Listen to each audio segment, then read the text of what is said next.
Assalamualaikum warahmatullahi wabarakatuh. Selamat datang kembali di Drupadi Horor.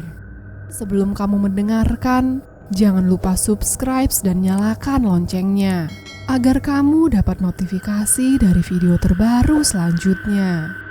Selamat mendengarkan.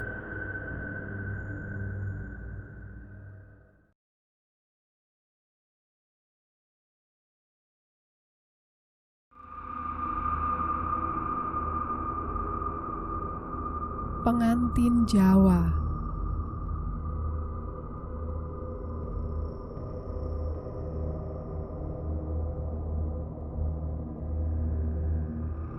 Pengalaman menjaga rumah angker. Ini masih jam 3 dini hari. Hujan turun begitu deras membasahi kota metropolitan. Sepagi itu, pasar dekat rumah Bima mulai sibuk. Banyak mobil pick-up yang keluar masuk pasar untuk mengangkut barang dagangan.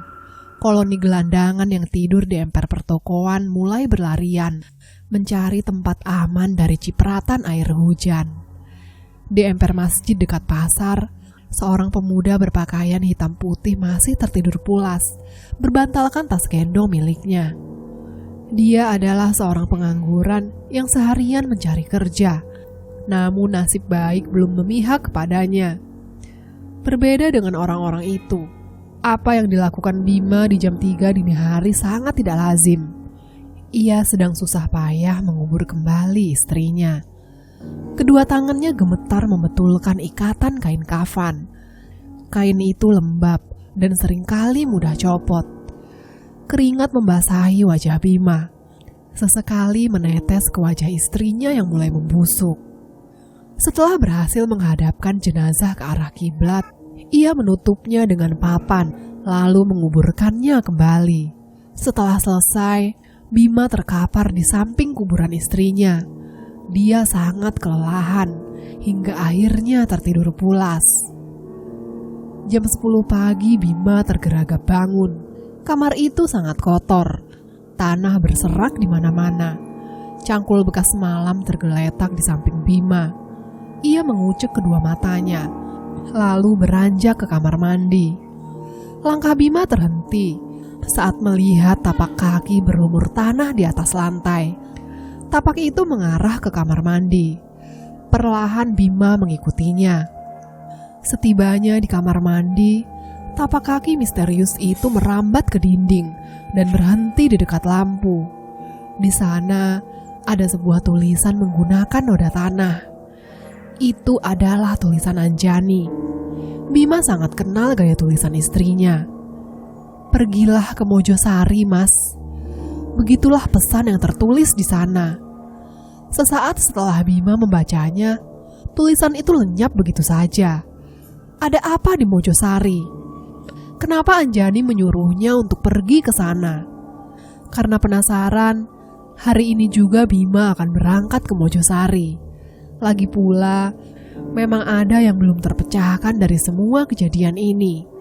Apalagi tentang Kanti yang selalu menerornya. Tapi Bima tidak akan membiarkan rumah ini kosong. Dia akan membayar seorang asisten rumah tangga untuk menjaga rumahnya selama Bima pergi. Setelah mandi, Bima langsung menelpon sebuah yayasan penyalur asisten rumah tangga. Di kota ini, Yayasan Rajin Bersahaja punya reputasi yang baik dalam hal penyalur asisten rumah tangga. Mereka merekrut para perempuan lalu menyalurkannya ke seluruh kota. Dan pagi ini, yayasan itu menerima telepon dari Bima. Setelah sepakat soal gaji, pengelola yayasan itu pun memanggil Julfa. Dia adalah salah satu pegawai baru di yayasan ini. Julfa berasal dari kampung. Umurnya 23 tahun. Dia baru 3 hari tinggal di yayasan. Dan hari ini adalah gilirannya untuk disalurkan sebagai asisten rumah tangga. "Zulfa, hari ini kamu dapat pekerjaan. Lokasinya gak jauh dari yayasan," kata Bu Rani. Dia adalah pengelola yayasan ini. "Iya, Bu." Wajah Zulfa berbinar. Dia senang karena akhirnya mendapatkan pekerjaan. Kerjaannya gak ribet, orangnya mau pergi selama beberapa hari. Kamu cukup jaga rumah itu saja. Baik, Bu, Zulfa mengangguk. Kalau kerja kamu bagus, bisa jadi si pemilik rumah akan terus mempekerjakan kamu. Saya akan bekerja sebaik mungkin, Bu, kata Zulfa. Hari itu juga Zulfa diantar oleh mobil yayasan menuju rumah Bima. Ia turun di depan gerbang. Tidak ada satu orang pun yang menyambut kedatangan Zulfa. Pintu gerbang itu dibiarkan terbuka sedikit. Pos satpamnya sepi. Zulfa celingukan. Dan dengan ragu-ragu, dia masuk ke halaman rumah Bima. Dia terus berjalan melewati pepohonan mangga yang rindang. Zulfa lalu berhenti di beranda rumah. "Permisi," kata Zulfa. Tidak ada jawaban dari si pemilik rumah. Ia lalu mengetuk pintu rumah itu. Seketika pintu dibuka. Bima akhirnya muncul. Ia sudah berpakaian rapi, hendak berangkat ke Mojosari. "Ayo masuk," kata Bima. "Pekerjaan kamu mudah saja. Cukup jaga rumah ini. Kamu tidak perlu membersihkan seluruh ruangan. Kerja semampu kamu saja. Yang penting, kamu harus selalu awasi rumah ini. Jangan sampai ada orang asing masuk. Aku sudah pasang CCTV di gerbang dan di halaman rumah. Kamu bisa cek setiap saat di layar CCTV. Ini uang cash buat makan kamu sehari-hari." Bima menyerahkan sejumlah uang. Tanpa berkenalan terlebih dahulu, Bima mencerocos tanpa jeda, membuat Zulfa harus fokus mendengarkan semua arahannya. Dan yang paling penting, Bima menoleh ke arah Zulfa. "Kamu lihat kamar itu?" Bima menunjuk ke kamar tempat Anjani dikubur. "Iya, Pak." Zulfa mengangguk. "Jangan sekalipun masuk ke kamar itu ya. Apapun yang terjadi, kamu gak boleh masuk ke sana," ujar Bima. Wajahnya terlihat sangat serius, bahkan terkesan mengancam. Baik, Pak," timpal Zulfa dengan terbata-bata. "Ini kunci rumahnya, dan ini kunci gerbang. Aku mau pergi untuk beberapa hari," kata Bima. Dia mengambil koper dan bergegas ke garasi mobil. Zulfa mengikutinya dari belakang. Ia menawarkan bantuan untuk membawa koper, tapi Bima menolak. Setelah Bima pergi, Zulfa masuk kembali ke dalam rumah. Ia mengunci pintu dan jendela rumah itu rapat-rapat. Sekarang tinggal Zulfa sendirian di rumah. Ia berdecak kagum melihat interior rumah bernuansa Jawa. Zulfa melangkah mendekat ke sebuah foto pernikahan Bima dan Anjani yang cukup besar. Foto itu dipajang di ruang tamu. "Cantik," gumam Zulfa. Ia tersentak ketika mendengar seseorang membuka pintu kamar. Zulfa mengerutkan dahi. Ia memperhatikan wajah wanita yang muncul dari dalam kamar itu. Wajahnya sama seperti di foto. "Istrinya Pak Bima ya?" tanya Zulfa. Wanita itu mengangguk sambil tersenyum. "Saya Zulfa, asisten rumah tangga baru di rumah ini. Kampung ini ditinggalkan warganya." Menjelang maghrib, Bima sudah sampai di Mojosari.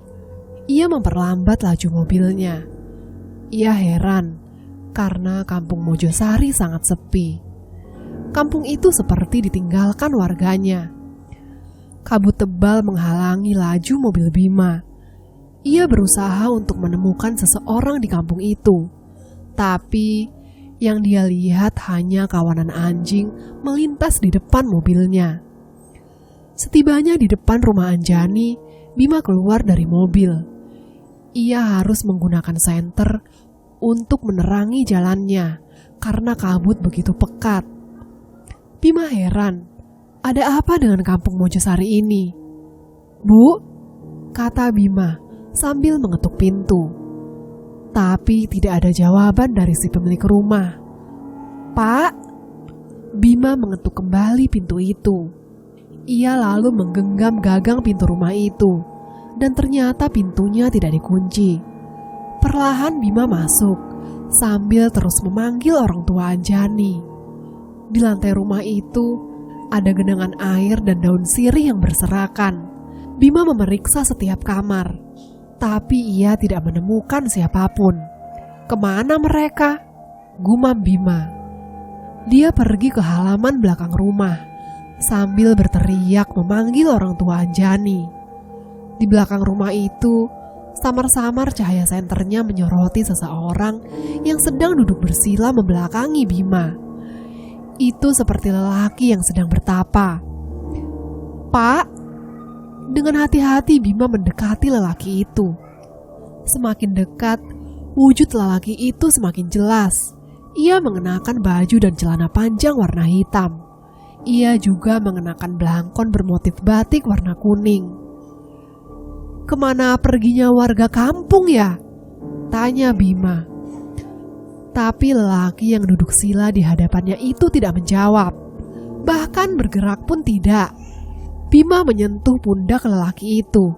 Seketika tubuhnya lunglai dan terjatuh di atas semak-semak. Ternyata itu adalah bapak mertua Bima, alias ayah Anjani. Lelaki itu sudah tidak bernyawa. Keadaannya sangat mengenaskan. Kedua bola matanya hilang. Ada lubang berukuran setelunjuk jari di bagian lehernya. Melihat kejadian itu, Bima kaget sampai terjungkal. Nafasnya terengah-engah. Ia bergegas pergi dari sana. Dengan panik ia lari menuju rumah Ki Suratman.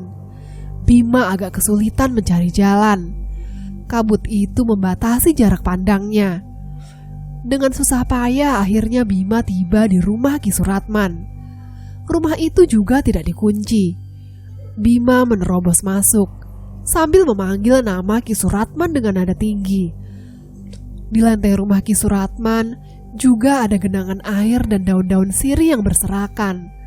Dengan tergesa-gesa, ia membuka pintu kamar Ki Suratman. Di dalam kamar itu ada Ki Suratman yang sedang hikmat melakukan sebuah ritual. Ia duduk sila sambil mengacungkan keris pusakanya ke langit. Kedua matanya terpejam, bibirnya bergetar mengucapkan mantra. "Ki," sapa Bima sambil pelan-pelan mendekati Ki Suratman. Bima menyentuh pundak lelaki itu. Seketika saja Ki Suratman tersentak kaget. "Kanti iblis!" Kalimat itu otomatis keluar dari mulut Ki Suratman. Ia panik sambil mengamuk. Untung saja Bima bisa menenangkan Ki Suratman. "Tenang Ki, tenang. Ini saya Bima." Bima, ngapain kamu di sini?" tanya Ki Suratman. "Saya mau cari ibu mertua saya, Ki. Mereka kemana? Ada apa dengan Mojosari ini, Ki? Kenapa bapak mertua saya mati?" tanya Bima bertubi-tubi. "Si Kanti. Ini semua gara-gara Kanti," jawab Ki Suratman dengan getir. "Selama ini si Kanti juga menerorku, Ki," kata Bima. Ki Suratman tidak bisa berkata apa-apa lagi. Tatap wajahnya kosong. "Apa warga kampung ini semuanya mati, Ki?" Bima masih berusaha mencari tahu tentang Mojosari. "Sebagian mati, tapi masih ada yang selamat. Mereka semua sudah mengungsi." Sebelum Bima bertanya kembali, tiba-tiba terdengar suara rombongan orang. Mereka menyanyikan lagu berbahasa Jawa. "Mereka datang," kata Ki Suratman. Wajahnya sangat cemas. "Mereka siapa?" Bima mengerutkan dahi. Karena penasaran, ia tengok rombongan orang itu dari balik jendela.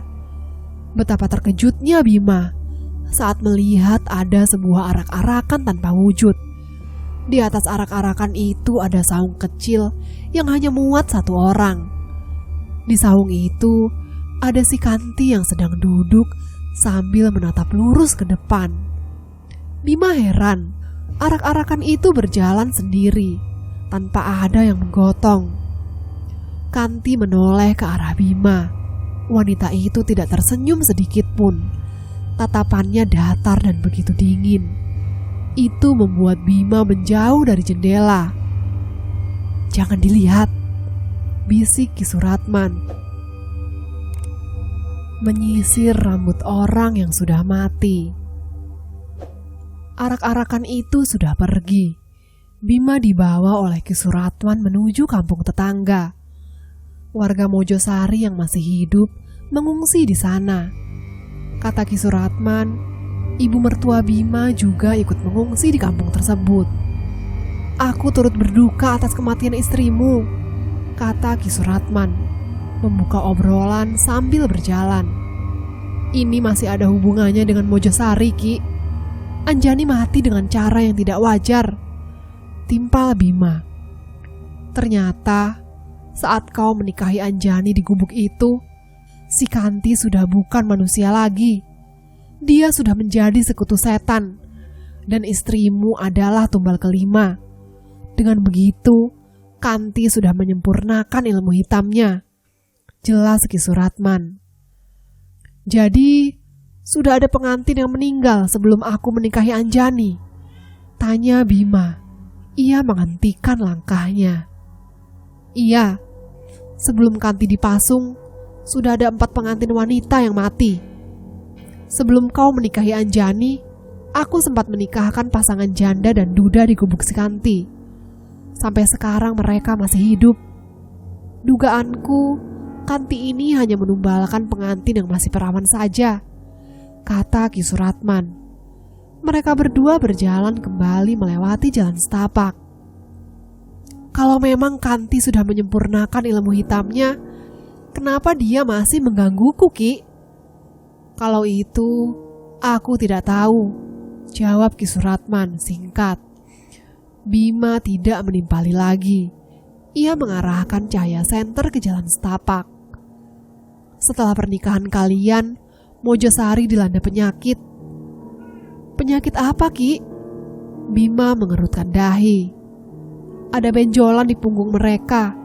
Semakin lama semakin besar. Setelah itu kempis, dan mereka mati satu persatu dengan mengenaskan. Penyakit itu sama persis dengan yang dialami istriku, Ki." Ki Suratman mengangguk. "Awalnya kami warga kampung mengobati benjolan itu dengan daun sirih, tapi tetap tidak berhasil. Dokter pun tidak sanggup menyembuhkan penyakit itu," lanjut Ki Suratman. Ki Suratman menghentikan langkahnya. Dari kejauhan, ia melihat ada seseorang yang mendekat. Ia pun menarik tangan Bima, mengajaknya untuk bersembunyi di balik pohon. Dengan hati-hati Ki Suratman dan Bima mengintip dari balik pohon itu. Itu Burhan, salah satu warga kampung Mojosari. Burhan berjalan sempoyongan sambil menggapai-gapai benjolan di punggungnya. Ia meringis kesakitan, lalu jatuh tersungkur. Bima hendak menolong lelaki itu, tapi Ki Suratman menahannya.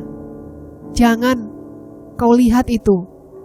Ki Suratman menunjuk ke pohon yang menjadi sandaran Burhan. Dari atas pohon, perlahan merayap sosok wanita berjubah hitam. Kukunya juga hitam dan panjang. Ia mendekati Burhan yang sedang kesakitan di bawah pohon. Sosok wanita itu melilit leher Burhan dengan rambutnya yang panjang. Ia kemudian menarik tubuh lelaki itu ke atas pohon. Wanita itu mencongkel kedua mata Burhan dengan kukunya yang hitam dan panjang. Burhan berteriak kesakitan. Sesaat kemudian, suara Burhan tidak terdengar lagi. Lehernya ditusuk menggunakan kuku oleh wanita itu. Setelah Burhan mati, tubuhnya dijatuhkan begitu saja dari atas pohon. "Ayo, kita pergi dari sini," ajak Ki Suratman. Di kamar Bima ada sebuah lemari besar yang ada cerminnya. Malam itu Anjani duduk menghadap lemari. Ia minta rambutnya disisir oleh Zulfa. Seharian bersama Zulfa, Anjani tidak banyak bicara. Dia terkesan selalu murung dengan wajahnya yang amat pucat. "Rambut Bu Anjani bagus ya," puji Zulfa sambil tersenyum memandangi wajah majikannya di cermin. Anjani tidak menimpalinya. Ia menatap cermin dengan tatapan kosong. "Kalau boleh tahu, Bu Anjani ini asli mana ya?" tanya Zulfa. "Mojosari," jawabnya singkat. "Itu di Jawa ya?" Anjani mengangguk pelan. Bu Anjani, kok di rambutnya banyak tanah?" Zulfa membersihkan butiran tanah yang menempel di rambut Anjani. "Aku bersihkan dulu ya, Bu," lanjut Zulfa. Ia meniup butiran tanah yang menempel di sela-sela rambut Anjani. Tidak lama berselang, terdengar suara seseorang mengetuk pintu. "Bu, ada yang ngetokin pintu. Zulfa cek dulu ya." Zulfa pun beranjak dari kamar Bima. Setelah ditelusuri, ternyata suara itu bersumber dari kamar tempat Anjani dikuburkan. Zulfa ingin sekali memeriksa kamar itu, tapi ia tidak diizinkan masuk oleh Bima. "Halo, ada orang di dalam?" tanya Zulfa. Tidak ada jawaban sama sekali, tapi suara ketukan pintu masih terdengar. Kemudian pintu itu terbuka sedikit. Suara deritnya terdengar nyaring. Zulfa mundur 3 langkah. Ia menjauh dari pintu itu. Apapun yang terjadi, ia tidak akan masuk ke dalam kamar itu. "Kamu siapa?" tanya Zulfa, tanpa melihat seorang pun yang muncul dari kamar itu. Zulfa yakin masih ada seseorang yang menghuni rumah ini. "Kanti," jawab seorang perempuan dari balik pintu kamar. Suara itu terdengar parau, seperti orang yang sedang sakit. Rahasia kamar Anjani. Bima tiba di kampung tetangga. Ternyata para pengungsi dari Mojosari tidak tinggal di rumah warga, melainkan dibuatkan tenda dari terpal. Warga kampung di sana awalnya takut kedatangan pengungsi dari Mojosari. Mereka takut penyakit itu menular. Namun setelah berunding, akhirnya pengungsi Mojosari dibuatkan tenda yang letaknya jauh dari pemukiman warga. Tenda pengungsi itu bersebelahan dengan pemakaman umum. Tidak butuh waktu lama bagi Bima untuk menemukan ibu mertuanya. Rusmanah, ibu Anjani, saat itu sedang duduk di atas kursi plastik di luar tenda. Ia mendongak ke langit yang mulai gelap. "Bu," sapa Bima. Rusmanah menoleh. Seketika saja ia menangis dan menubruk Bima untuk memeluknya. Sambil terseduh, Rusmanah lalu menceritakan kembali apa yang terjadi di Mojosari, juga tentang suaminya yang mati di kampung itu. "Ibu sendiri baik-baik aja kan?" tanya Bima dengan wajah khawatir. "Di sini sakit." Rusmanah menggapai punggungnya, menunjuk titik yang ia rasa sakit. Bima meraba punggung ibu mertuanya. Ternyata ada sebuah benjolan persis dengan yang dialami Anjani. Bima mengembuskan napas berat. Ia tertunduk lesu. Bima tidak tahu apa yang harus ia lakukan untuk menyelamatkan ibu mertuanya itu. Ketika Bima masuk ke dalam tenda, ia melihat keadaannya sangat memprihatinkan. Ada yang sedang mengobati keluarganya dengan daun sirih, ada juga yang berteriak kesakitan sambil menggapai-gapai punggungnya. Ada juga yang berteriak kesakitan sambil menggapai-gapai punggungnya. Bima juga menyaksikan seorang kakek yang ditangisi keluarganya. Kakek itu sudah tidak bernyawa. Tampaknya dia baru saja mengembuskan napas terakhirnya beberapa menit lalu. Sementara Ki Suratman membantu keluarga itu untuk mengurus jenazahnya. Tengah malam Bima tidak bisa tidur. Ia duduk termangu di luar tenda, pikirannya kemana-mana. Ia tidak menyangka kalau hidupnya akan dihadapkan dengan situasi kalut seperti ini. Terlintas dalam benak Bima, ia harus kembali ke Mojosari, seperti apa yang diminta mendiang istrinya. Maka malam itu juga, ia berangkat ke Mojosari seorang diri. Bima menyusuri jalan setapak, melewati pepohonan besar. Ia hanya membawa sebuah senter sebagai penerang. Setibanya di Mojosari, dia masuk ke rumah Ki Suratman. Rumah itu cukup besar. Selain menjadi tetua di Mojosari, Ki Suratman memang orang yang paling kaya di kampung itu. Bima menyusuri kamar demi kamar. Tidak ada yang aneh di rumah itu. Bima tidak menemukan petunjuk apapun. Namun, saat Bima hendak keluar dari rumah, kakinya menginjak keramik yang berderit. Keramik itu seperti tidak disemen. Itu berbeda dengan keramik lainnya yang kokoh menyatu dengan tanah.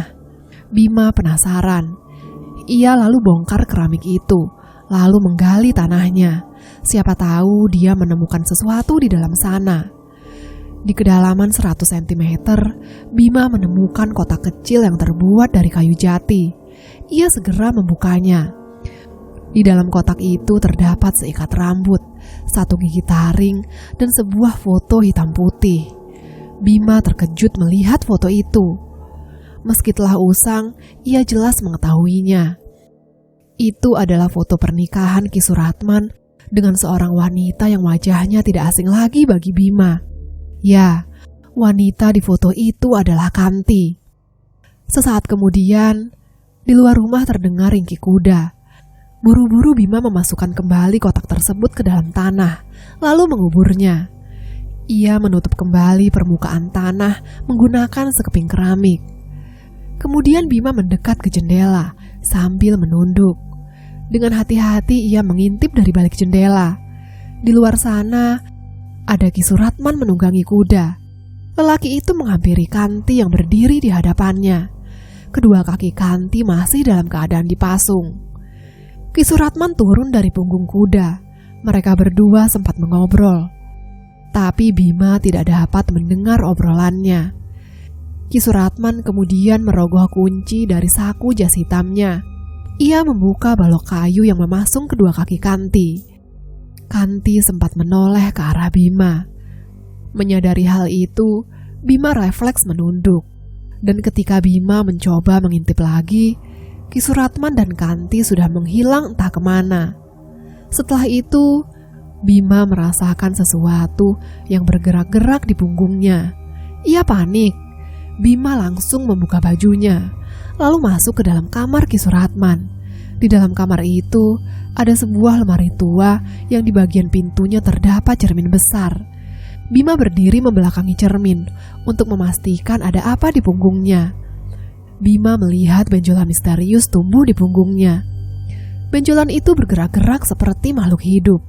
Semakin lama, ia merasa semakin ngilu dan sakit. Bima merasa ada yang sedang menggerogoti dagingnya. Sementara itu di rumah Bima, Zulfa penasaran siapa yang ada di kamar itu. Setelah mendengar suara seorang wanita yang mengaku Kanti, Zulfa mendekat perlahan. Ia pegang gagang pintu. Bukannya dibuka, ia malah menutup kembali pintu kamar itu. Zulfa sangat amanah. Ia tidak mau mengecewakan majikannya Bima. Apapun yang terjadi, Zulfa tidak akan mau masuk ke dalam kamar itu. Kanti, aku Zulfa, asisten rumah tangga baru di rumah ini. Kalau butuh bantuan, tinggal panggil aku ya, kata Zulfa dari balik pintu. Ia lalu menempelkan telinganya di pintu agar bisa mendengar dengan jelas jawaban dari Kanti. Masuk. Lirih terdengar suara Kanti dari dalam kamar. Bisa kamu aja yang keluar dari kamar. Soalnya aku gak dibolehin masuk sama Pak Bima. Tanpa ada jawaban lagi, pintu perlahan terbuka kembali. Kali ini lebih lebar. Dari balik pintu muncul sebuah tangan perempuan. Zulfa hendak menyentuh tangan itu. Namun tiba-tiba ada seseorang yang memanggilnya. "Zulfa," panggil Anjani. Ia sudah berdiri di depan pintu kamar Bima. "Iya, Bu Anjani," jawab Zulfa sambil tersenyum ramah. Anjani menggelengkan kepala. Tanpa penjelasan apapun ia berkata, "Jangan." "Iya, Bu," kata Zulfa. Ia manut saja dengan majikannya. "Kalau ada apa-apa, panggil Zulfa aja ya," bisik Zulfa sebelum ia menutup kembali pintu kamar itu. Malam itu, Zulfa kembali menyisir rambut Anjani. Ia membersihkan butiran tanah yang menempel di sela-sela rambut majikannya. Tidak lama berselang, ia mendengar suara teriakan wanita dari dalam kamar yang membuatnya selama ini penasaran. Jelas saja Zulfa panik. Ia langsung lari menuju kamar tersebut. Pintu kamarnya sudah terbuka lebar. Zulfa terkejut dengan apa yang ia lihat di dalam kamar itu. Ada sebuah makam dan seorang wanita berjubah hitam yang merayap di dinding. Jangan percaya mulut Ki Suratman. Zulfa masih mematung di depan kamar itu. Kedua kakinya mendadak susah digerakkan. Wanita berjubah hitam dengan kukunya yang panjang dan hitam merayap dan mendekat ke arah Zulfa. Rambutnya yang panjang menjuntai menutupi wajahnya, sehingga tak terlihat dengan jelas. Hanya dalam sekejap mata, sosok mengerikan itu sudah ada di hadapan Zulfa. Entah apa yang terjadi, lidah Zulfa seketika keluh. Ia tidak bisa mengucapkan sepatah kata apapun. Wajahnya pun berkeringat dingin. Ingin sekali ia lari dan meminta tolong. Tapi sekujur tubuhnya seakan membatu. Sulit sekali digerakkan. Zulfa lalu dicekik. Tubuhnya ditarik masuk ke dalam kamar. Pintu seketika tertutup dengan sendirinya. "Jangan!" Dari kejauhan Anjani berteriak.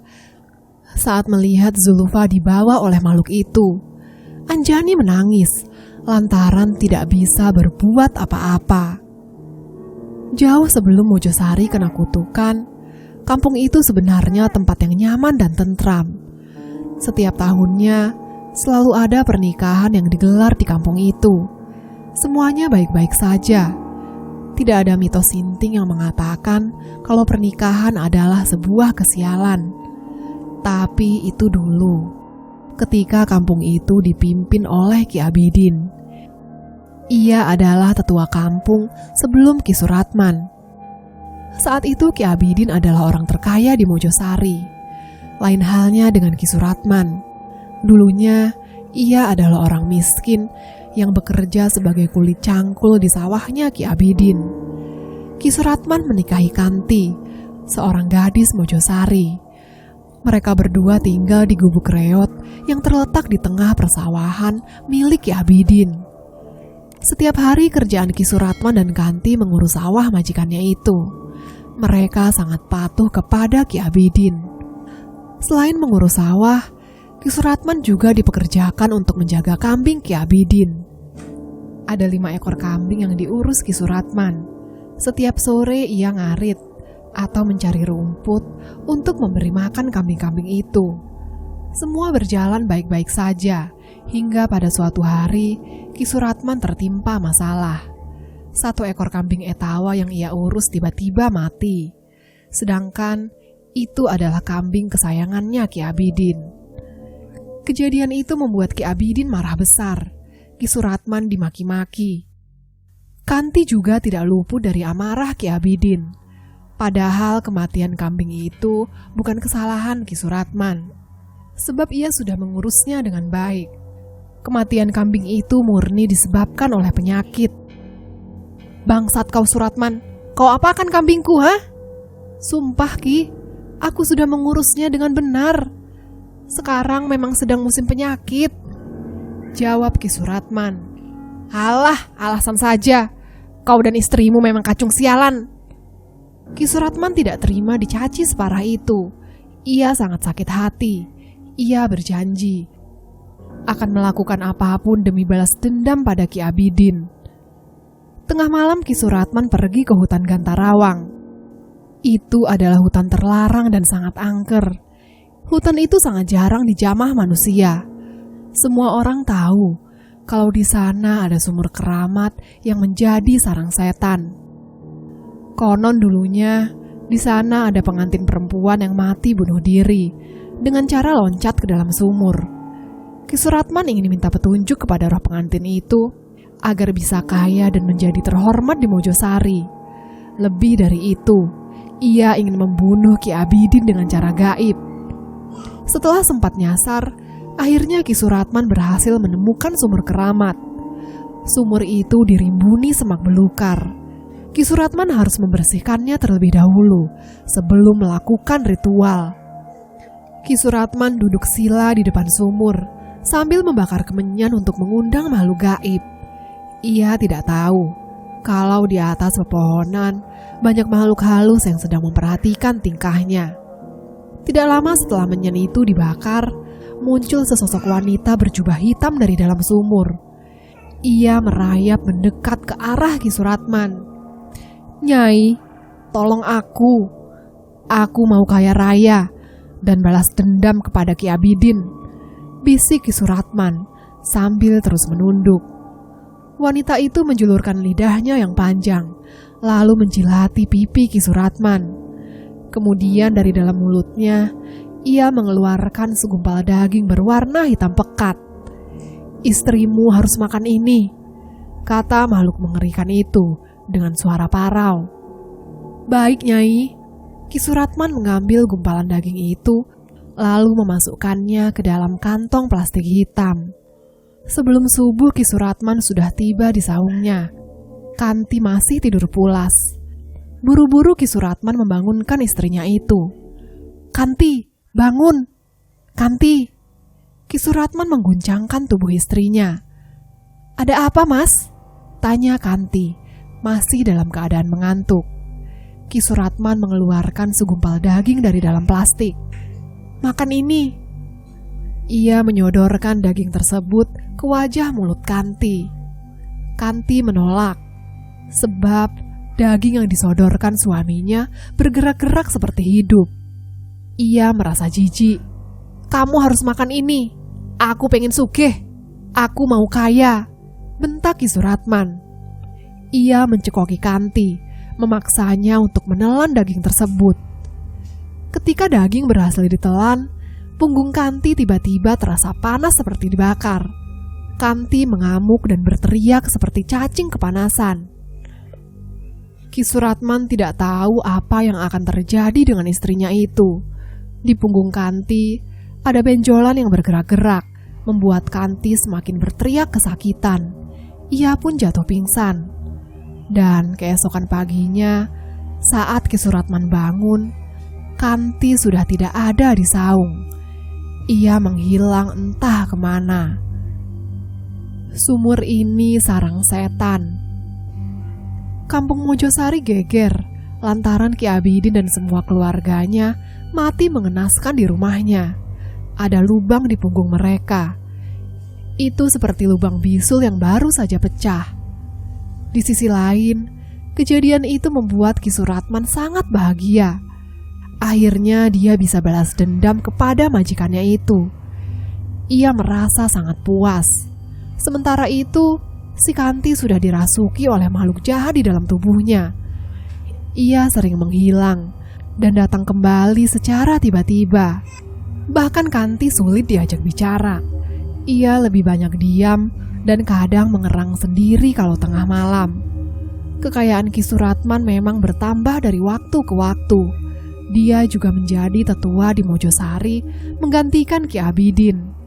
Namun, yang tidak ia sadari adalah soal imbalan di balik keberhasilannya itu. Ki Suratman tidak tahu kalau kematian pengantin perempuan di kampungnya disebabkan oleh setan yang ia puja di sumur keramat. Ada seorang pengantin Jawa yang pernah bunuh diri di sumur keramat itu. Roh pengantin itu cemburu dengan setiap mempelai perempuan yang baru menikah. Oleh karena itu, ia selalu mengincar pengantin perempuan dan membunuhnya. Setelah tahu, Ki Suratman tidak dapat membiarkan begitu saja kematian setiap mempelai perempuan di Mojosari. Ia pun sudah mendatangi sumber keramat itu dan meminta agar tumbalnya diganti dengan kambing atau kerbau. Tapi tetap saja, setiap ada yang menikah di kampungnya, si mempelai wanita selalu mati. Bahkan, kematian itu dengan cara yang sama, yaitu bermula munculnya benjolan di punggung mereka. Ki Suratman sempat mendapatkan petunjuk melalui mimpi. Ada seorang kakek tua yang memberitahu Ki Suratman, kalau si pengantin mau selamat, Kanti harus dipasung dalam gubuk yang terpisah dari pemukiman warga. Pernikahan juga harus digelar tengah malam dan di dalam gubuk Kanti. Ki Suratman menuruti petunjuk dalam mimpinya. Ia lalu menikahkan pasangan janda dan duda. Hasilnya, pasangan itu selamat. Ki Suratman pun merasa berhasil. Ia tidak tahu kalau yang selama ini menjadi tumbal hanya pengantin yang masih perawan. Hal itulah yang menyebabkan Anjani mati. Dia menjadi korban setan sumur keramat.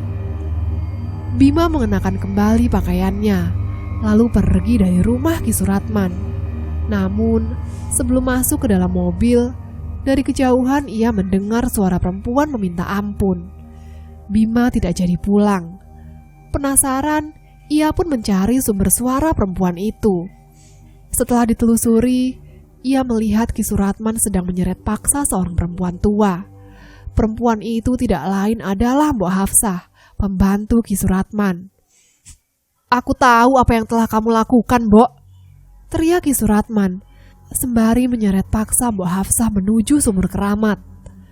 "Ampun Ki, ampun!" Bima terus mengikuti mereka dari belakang. Sesekali ia bersembunyi di balik pepohonan agar tidak ketahuan Ki Suratman.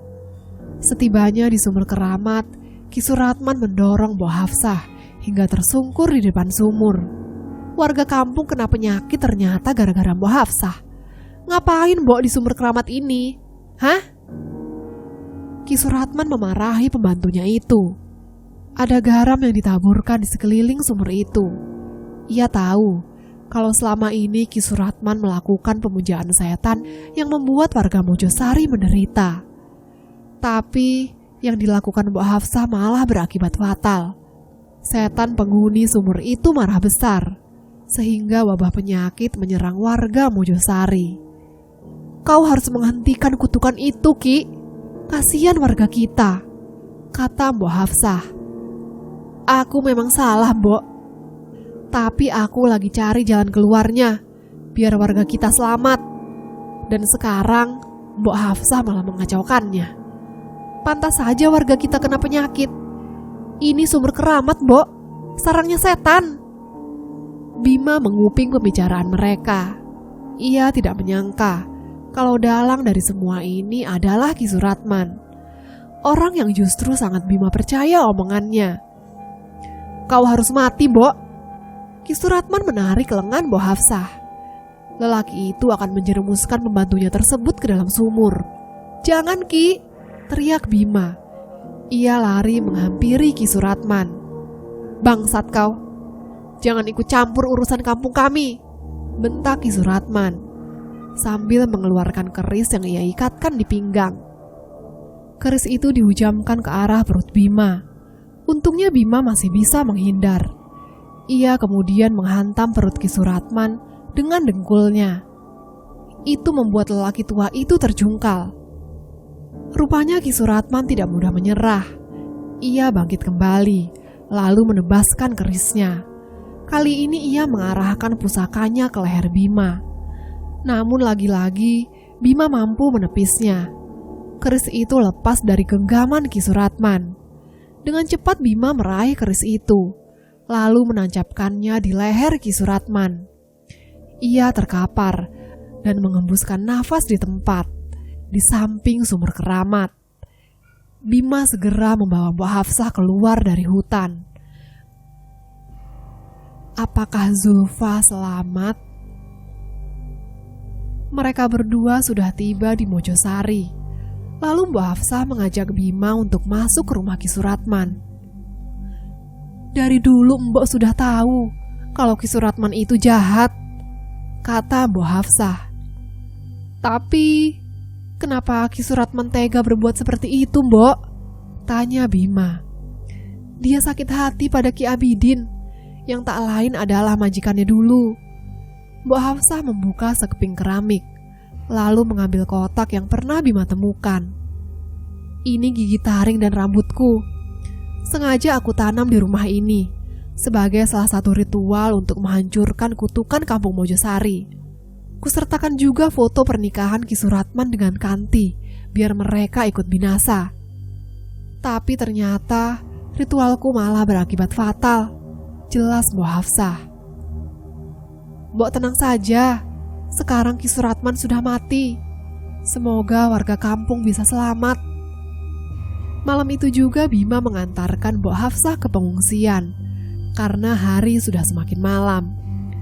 Keesokan paginya, semua orang yang ada di pengungsian itu sembuh dari penyakit aneh yang beberapa hari lalu melanda mereka. Warga Mojosari pun kembali ke rumah mereka masing-masing. Sementara Bima harus pamit, karena dia khawatir pada asisten rumah tangganya.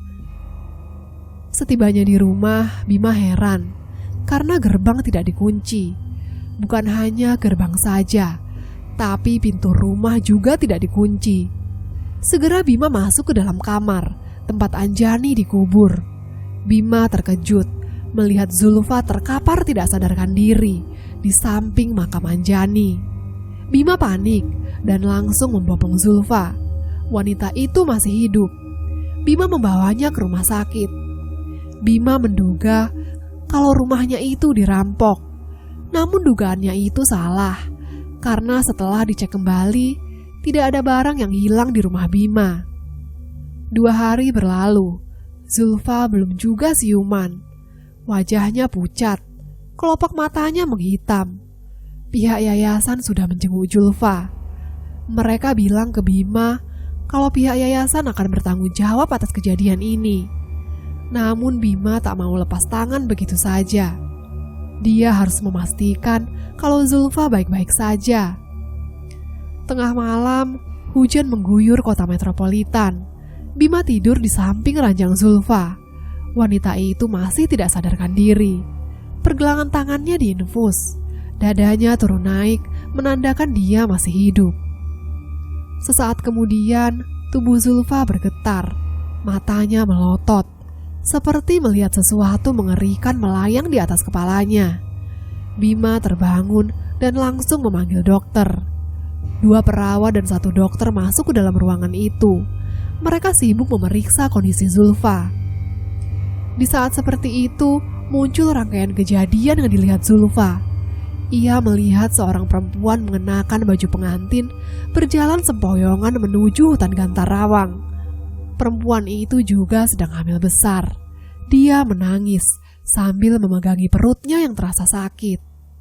Setibanya di sumber keramat, ia duduk bersandar pada dinding sumur sambil tak henti menangis. Air matanya menyatu dengan make up yang pudar, membuat garis hitam di pipi. Dia mengerang kesakitan. Jabang bayi dalam perutnya seperti memaksa ingin keluar. Di tengah hutan itu, ia melahirkan bayi perempuan. Bayi yang masih ada tali ari-arinya itu, ia letakkan begitu saja di pinggir sumur. Seolah-olah dia tidak pernah mengharapkan bayinya terlahir ke dunia. Tanpa mempedulikan bayinya yang menangis, wanita itu naik ke atas tembok sumur, lalu loncat ke dalam sumur itu. Dia tenggelam dan mati mengambang di dalam sumur itu. Mbok Hafsah yang masih terlihat muda menghampiri bayi itu dan membawanya pergi dari sumur keramat. "Tenang, kamu selamat, Nak. Aku akan merawatmu." Semenjak saat itu, bayi yang ia adopsi diberi nama Zulfa. Wanita yang bunuh diri itu bernama Sumarni. Acara pernikahannya diamuk warga lantaran dia melakukan perzinahan sebelum menikah. Saat itu suaminya diarak dan dipermalukan keliling kampung. Sementara Sumarni berhasil kabur ke hutan Gantarawang. Tubuh Zulfa kembali tenang. Perlahan matanya juga terpejam. Seorang perawat mengganti cairan infusnya. Sedangkan dokter sibuk memberitahu Bima kalau Zulfa baik-baik saja. Keesokan paginya Zulfa siuman. Tubuhnya masih lemah. Perlahan Bima menyuapinya bubur. Kita belum sempat kenalan. Aku Bima. Sebenarnya, apa yang terjadi selama aku pergi? Tanya Bima penasaran. Di dalam kamar itu, Pak, ada perempuan yang sangat mengerikan. Aku seperti dibekap. Dan setelah itu, aku tidak sadarkan diri. Jawab Zulfa dengan suaranya yang pelan. Bima menghembuskan nafas berat. Dia yakin wanita itu pasti si Kanti. Bu Anjani kemana, Pak? Tanya Zulfa. Ia menoleh ke sekeliling, mencari Anjani. Bima mengerutkan dahi. Dia heran, dari mana Zulfa tahu tentang Anjani? Kamu tahu Anjani dari siapa? Tanya Bima. Selama Pak Bima pergi, aku ditemani Bu Anjani di rumah.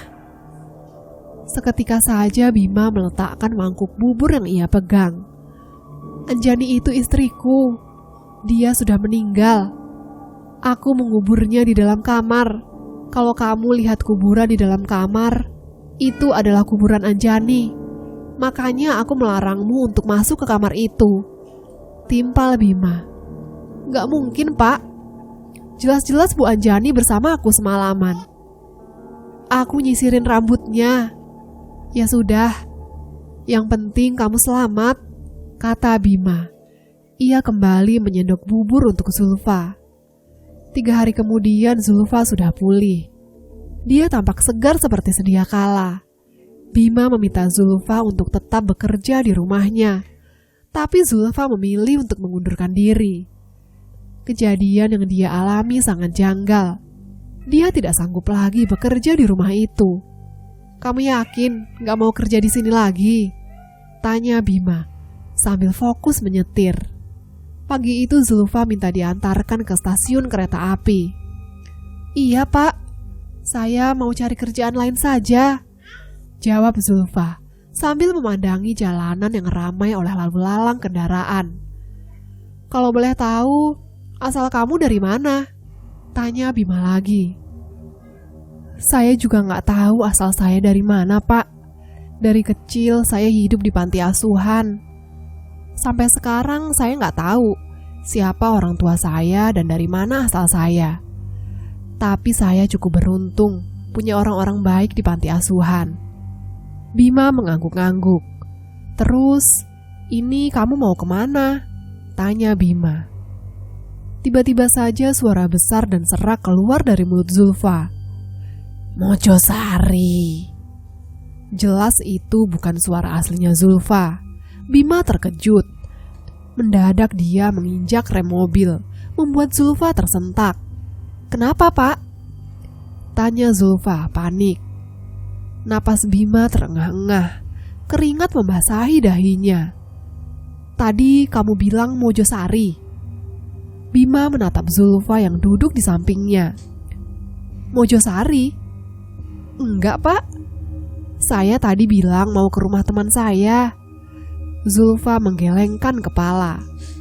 Bima menelan ludahnya sendiri. Dia menarik nafas, mencoba untuk tenang. Klakson ramai berbunyi di belakang mobil Bima.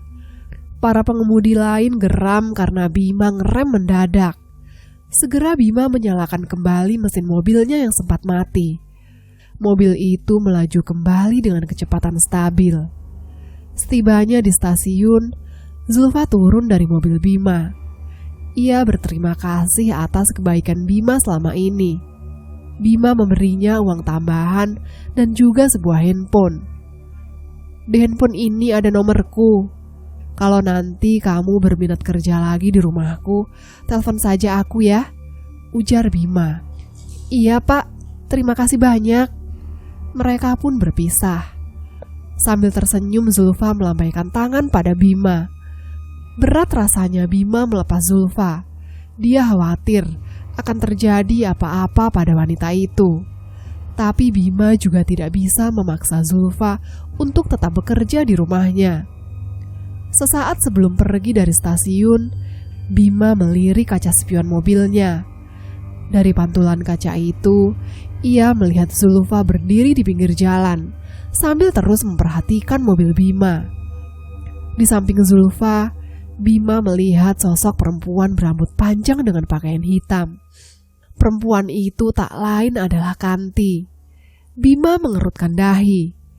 Ia lalu mengerjapkan kedua matanya. Seketika saja sosok Kanti menghilang. Karena akhirnya mendapatkan pekerjaan. Karena akhirnya mendapatkan pekerjaan. Karena akhirnya mendapatkan pekerjaan. Karena akhirnya mendapatkan pekerjaan.